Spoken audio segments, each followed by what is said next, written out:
आपण थेट जाऊयात शीतल म्हात्रे यांच्याकडे। शिंदे सेनेच्या प्रवक्त्या आपल्यासोबत जोडले गेलेल्या आहेत। शीतलजी, ही दृश्य सीसीटीव्हीचं फुटेज जर तुमच्यापर्यंत पोहोचलं असेल तर मी तुम्हाला सांगू इच्छिते, अतिशय विदारक ही दृश्य आहेत। नेमकं घडतंय काय, पोलीस प्रशासन काय करतंय, हा महत्त्वाचा प्रश्न या ठिकाणी उपस्थित होतोय। तुमची प्रतिक्रिया काय?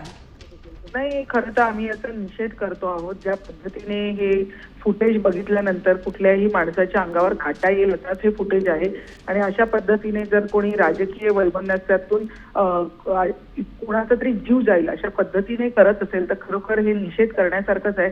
ज्या महिलेचा काहीही दोष नसताना देखील तिच्यावर हा प्रसंग आलाय। एक दिवस अगोदर ती एवढ्या आनंदात होती, तिचं संपूर्ण कपाळ कुंकवाने भरून गेलेलं आणि दुसऱ्या दिवशी काहीही चुकी नसताना अशा पद्धतीने तिला दुःखाला सामोरं जावं लागलं। आमचे उपमुख्यमंत्री माननीय शिंदे साहेब यांनी आताच त्यांच्या घरातल्यांना भेटून आलेले आहेत। आमचे गोगावले असतील, खासदार श्रीरंग बारणे असतील, हे सर्वजण त्यांच्या मागे उभे आहेत आणि यामध्ये त्या सीसीटीव्ही मध्ये जर त्यांचे चेहरे दिसत असतील तर त्यांना लवकरात लवकर अटक झाली पाहिजे, त्याच्यावर कडक कारवाई सुद्धा लवकरात लवकर व्हावी अशी आम्ही माननीय शिंदे साहेबांकडे नक्कीच करणार आहोत। शीतलजी, मात्र हा जो प्रकार घडलेला आहे तो नेमकी कोणी केलेला असेल या संदर्भात तुम्हाला काय वाटतं? तुमची संशयाची सुई नेमकी कोणाकडे?